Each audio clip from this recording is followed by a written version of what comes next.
Week to the end of our study, although there's never any end, but we all know that, right?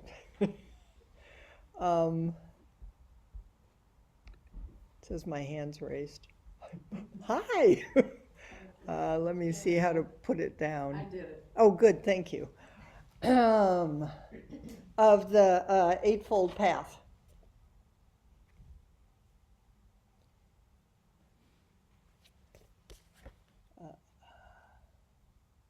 We did a little circling back at the all-day sit on Sunday to Right View with the Serviceberry by Robin Wilmer Kimmers. Is that how we say your name? And anyway, you can listen if you want. I thought we'd do a little circling back this time to Joanna Macy, where we began. But the essay, Right Samadhi or Concentration, in the Cheryl Wolfer book is written by Pat Enkyo O'Hara, who's long time teacher in Maizumi's lineage and Bernie Glassman's lineage. I mean, she's been teaching for forever. She's in New York State, I think. I meant to look it up, but I didn't. And it's a very rich essay, so I want to bring forward different parts of it. And I was just sitting here and I was thinking, right samadhi or concentration. I wonder what the question will be that I'll do at the end, because I always ask myself that, but then you never know. And what arose in my mind was, so what's concentration? And then I had a flash of my father when I grew up. And when he was concentrating, or what I assume was concentrating, he used to put his tongue out between his teeth. And it was very serious stuff. It's like concentration was. And I remember as a kid, I used to try to imitate that, because I thought that was the way that there must be something there. And if whatever it was, I was going to get it by putting my tongue between my teeth and yeah, I mean, we all do that, right? But it was serious, and it involved a lot of effort. I'm very sure about that. He was also a combat vet. And it was, his ability to concentrate in his own way was probably what saved his life and brought him home. So I wonder why I found some practice to try to figure out what all this is about. But at least I digress. Here's what Pat Enkyo O'Hara, how she begins. Over 2,000 years ago in India, a woman follower of Shakyamuni wrote a verse. I cultivated a state of mind that depends on nothing else and cannot be measured. I became focused, collected, I am free, and I will always be completely free. This woman called Sonia describes a state of mind, in quotes, that sounds centered and composed and at the same time unrestrained. When she says that it depends on nothing else, it's as if she experiences a quality of mind that doesn't hinge on her life situation, her past, or whether she is feeling good or bad, happy or sad. Instead, it is a way of being that renders her centered and at one with her wholeness, just as it is. As she plainly says, she is free. So there's another question. What is this free? It is quite an expansive and remarkable statement, given the times and her situation as a female follower of Shakyamuni and mother often.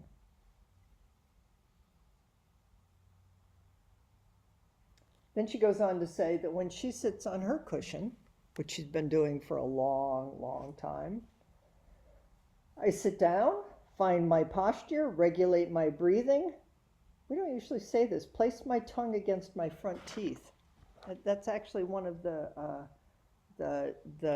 teaching is a very specific.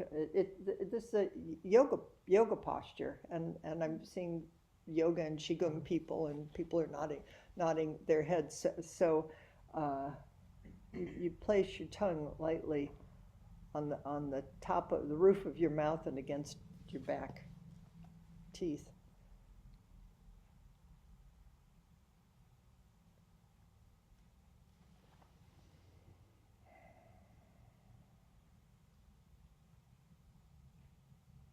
I'm still chatting with myself about this and that, and this is when I say to myself, stop talking. I'm sorry. I don't think I do that one, but maybe we could try it on. Stop talking. When I stop talking to myself, I begin to sink into a flow of experience that really has no description. It simply is flow itself. It is moment to moment aliveness, a more spacious experience of myself as an element in the life of all life. Recently, after Zazen, I wrote, sitting quietly, I meet myself, stripped of words and ideas. Just this, nothing is left out. Just this. Thousands of years apart, two women drink of the same river, the healing waters of wholesome concentration of samadhi. What is it, and has it changed?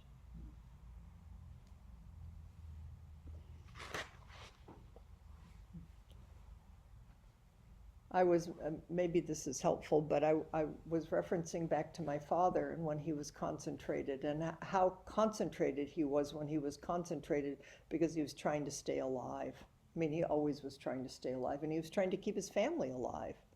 So we would go someplace that was fun, like the beach, and he would do very concentrated surveillance. The word was here a minute ago. But you know, it's like you had to pay attention because you had to pay attention.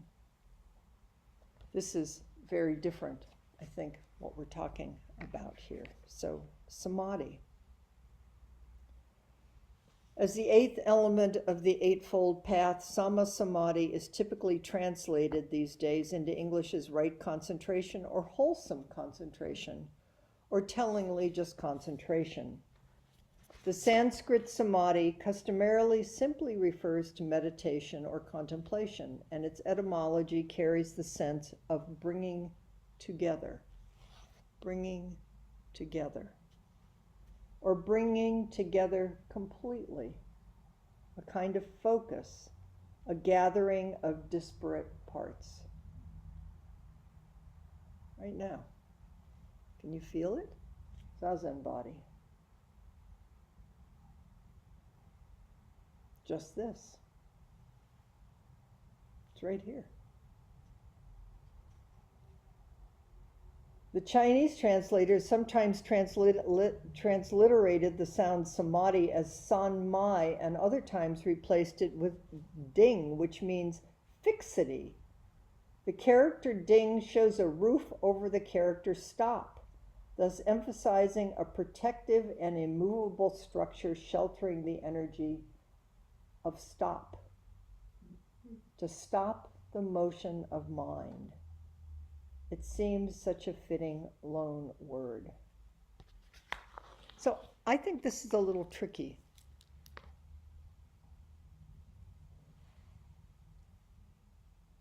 Maizumi, I think, was Rinzai. I'm pretty sure. Just slightly different emphasis than Soto Zen. Because I don't think we're trying to stop the motion of our mind. It's like trying to stop the wind. It's how do we sit in the midst of it? There's a koan, is it your mind moving or the flag moving? It's like everything is alive and moving. If we get into a concentration of, I'm going to stop this. When I said that, I could feel my jaw. I did something with my jaw right there. But to just stop and sit down in the midst of everything, to ground, to find our breath and our posture, that's,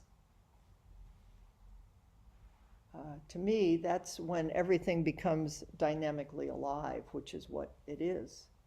And it's not me or us as a person pushing against things or moving through time and space. It's all of a sudden we're completely available and accessible to everything. And that's an amazingly, I was going to say powerful place, but I would also say it's completely beyond any concept like that. It's just here. It's just this.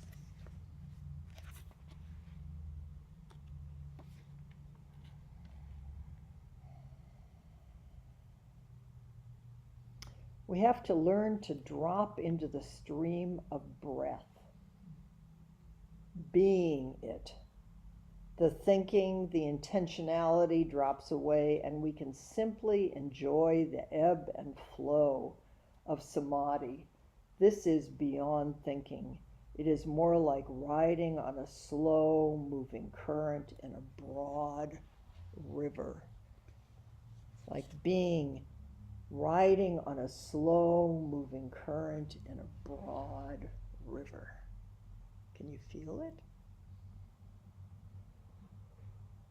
See, I think we all know exactly what she's talking about. It's just she's putting words to it, and then we get to remember to come home to align with just this.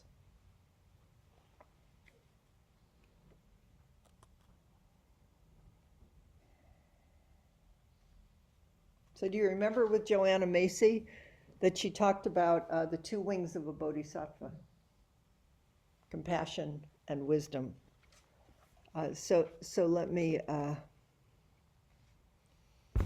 here, Enki O'Hara quotes from Dogen's Shobogenzo essay on the 37 wings of enlightenment. Ooh, suddenly we just don't have two. We have whole wingspans, like angel wings.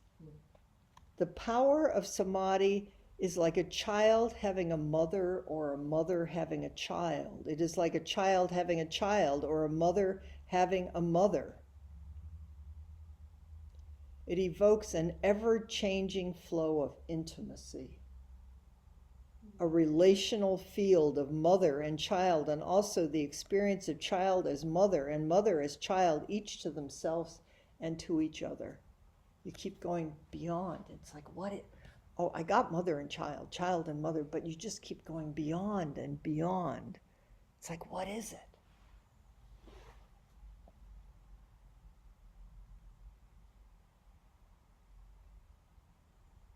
The power of samadhi, the strength that arises through the intimate function of closeness, soothing, and holding.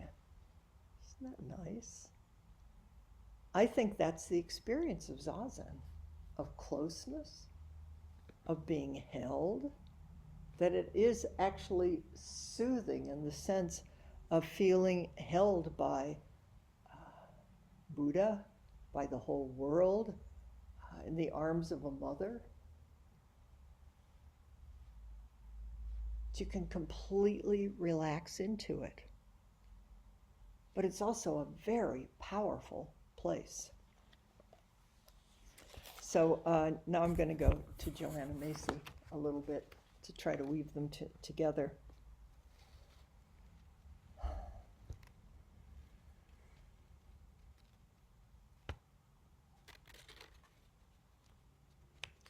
In Mahayana Buddhism, the central doctrine of the Buddha is dependent co-arising, that we course together in radical interconnectedness. We belong to each other. We are all bodhisattvas, which is our true nature. That's what we remember. That's what we come home to. Suddenly, we're completely responsible, alone on your cushion, just this breath, just this moment, and suddenly we're breathing and being breathed alone with everything. Mm. And then she talks about how out of this came the bodhisattvas, the archetypal bodhisattvas, Manjushri of wisdom, Avalokiteshvara of compassion, of in a certain way, once you go to 37 wings of enlightenment or the bodhisattva, and you're into the archangels, and that's what we human beings do, is we like to take these things and these images come that are alive. And she says, what does all this mean what does this mean for us in our own lives? What are the ways we can live in the world as a bodhisattva, entering freely and fully into the hearts of things, staying sturdy and strong in the midst of the turmoil, in the midst of everything moving, in the midst of everything is dynamic and flowing in and out of everything else? The gifts of the bodhisattva are many, and a crucial one is simply sharing presence. That, I think, is the fruit of samadhi, is the fruit of concentration, is we return home to just this, and it's just presence. There's nothing extra. It's just this person. It's just this moment. It's just this experience. It is a gift of being fully here, with eyes and ears open, not wishing you were somewhere else or comparing it to a place you prefer to be. It is being in the world as it is.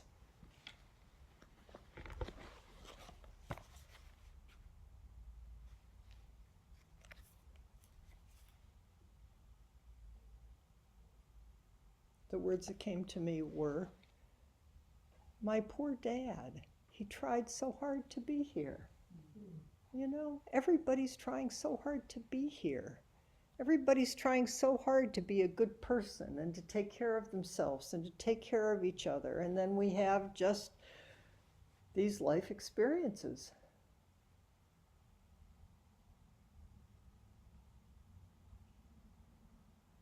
I guess yesterday was Memorial Day. It was Memorial Day yesterday. Yeah, that's probably why he's on my mind.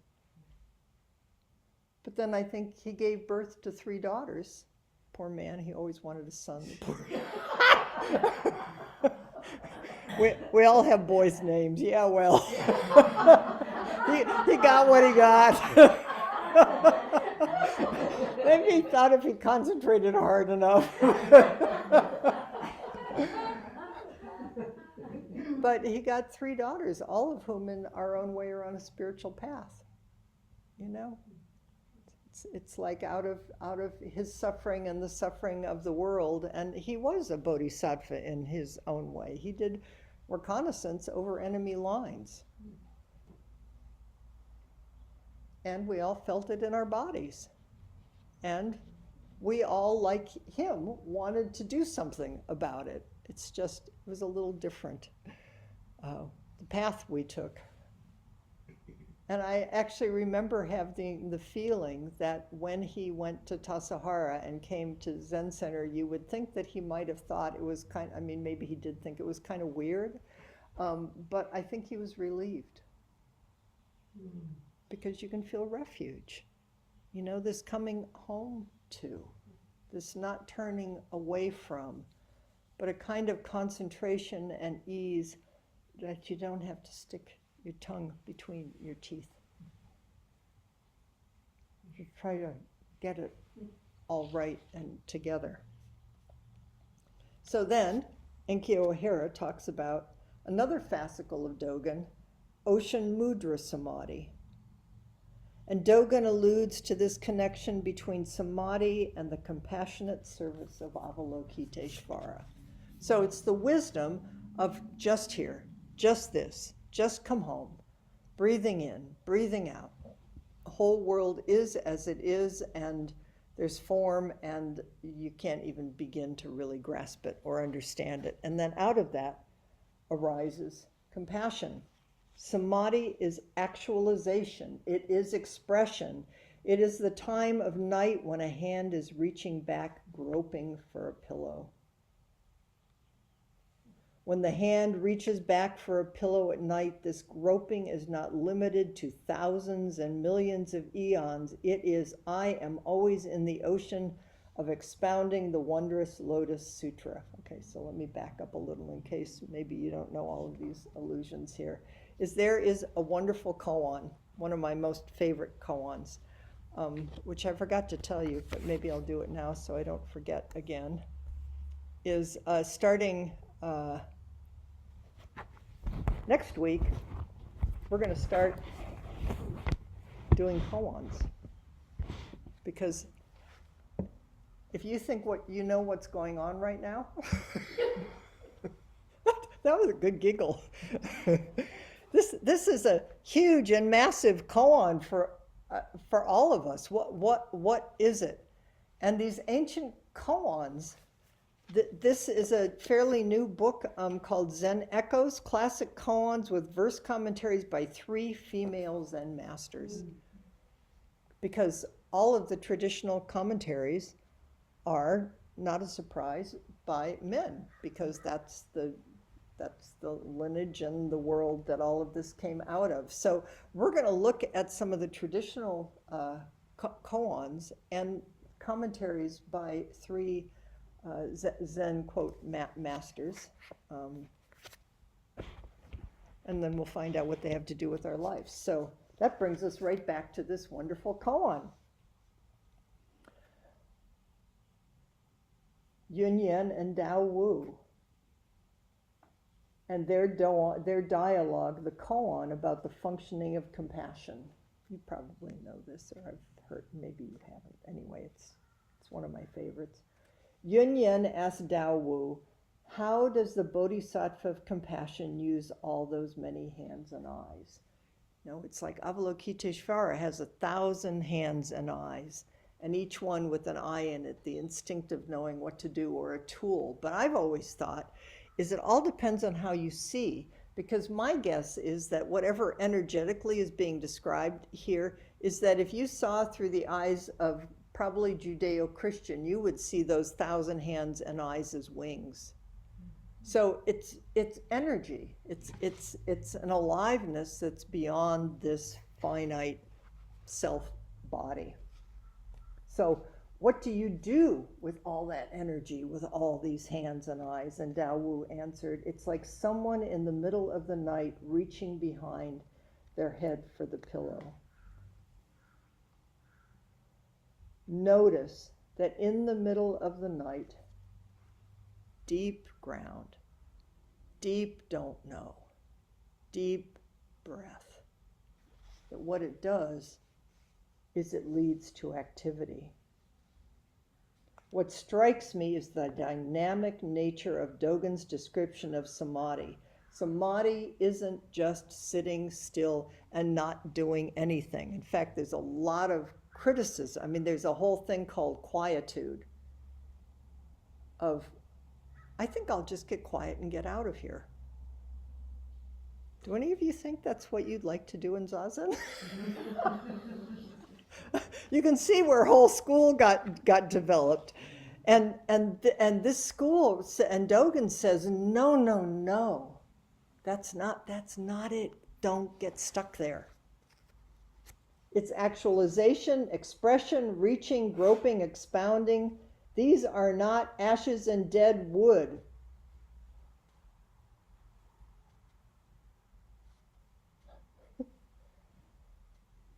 It is likely that Dogen is pointing to a hazard, quietism, blankness of what some of my contemporaries call Zen zombies. Have you ever heard that or ever thought that? What are all those Zen zombies doing? They're just sitting there doing nothing. And then they stand up and they walk around like Zen zombies. It's like, no. That's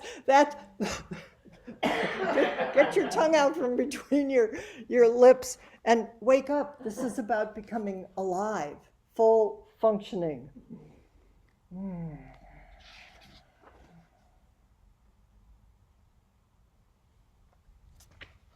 So I think that takes us back to Joanna Macy. Because Joanna Macy was not going to let anybody just... Joanna Macy was the mother of all mothers who said, don't just sit there and do nothing. you have to meet the world. That's what bodhisattvas do. Bodhisattvas wake up right in the middle of this mess. In fact, she says, in every tradition, the spiritual journey seems to be presented in two ways. One is like a journey out of this messy, broken, imperfect world of suffering into a sacred realm of eternal light. And at the same time, within the same tradition, the spiritual journey is also experienced and expressed as going right into the heart of the world, into this world of suffering and brokenness and imperfection to discover the sacred. A bodhisattva is right in the center of it. A bodhisattva is not trying to get out of here to get anyplace else. We're waking up right in the middle of it.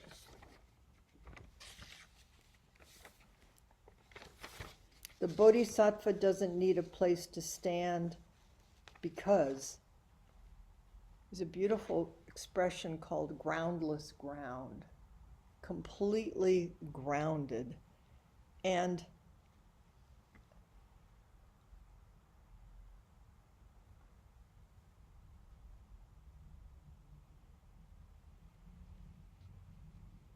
maybe you'll excuse me.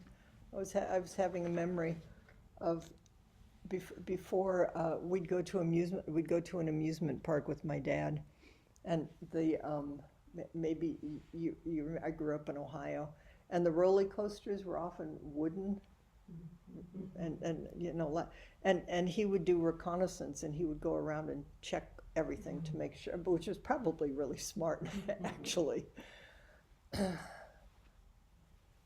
And he was going to do everything he could to make sure things were safe, which is what we should do. And in the end,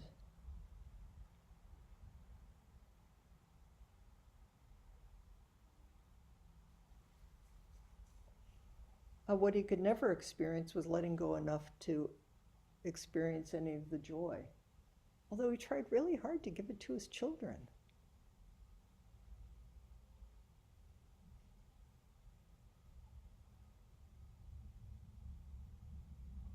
So how do we really pay attention, take care of this world, take care of each other, take care of ourselves? What is that concentration that also is completely knows? The groundless ground of impermanence, don't know mind, freedom of just meeting this moment and entrusting ourselves to it. It's an ongoing practice forever. I think that's probably why most of us are having such a hard time these days in the world, because nobody knows what's going on, and we all want to know what's going on. It's like we thought we knew what was going on, which of course was an illusion. But how to stand in the midst of the thousand hands and eyes, as Joanna Macy says, we are so interconnected and interexisting that even the smallest act with clear intention has repercussions throughout the web of life. Even the smallest act, each act. Wisdom by itself is not enough to move us forward for the sake of all beings. It needs the steady, heart-opening beat of compassion, which is the Eightfold Path. So we have now right view, just this, right speech.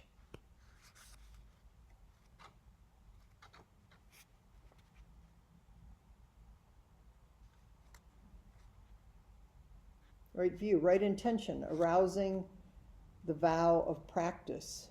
Right speech, the dance of understanding. Right action, the world is my body. Right livelihood, work as spiritual practice. Right effort, learning to fly. Right mindfulness, remembering reality. And right samadhi, or concentration. We have to learn to drop into the stream of breath and be it, to entrust ourselves to life.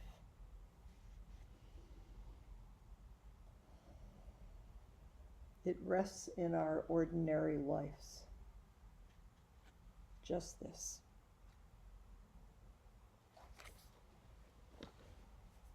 Okay. What's right concentration? And it might be helpful. You might. What did you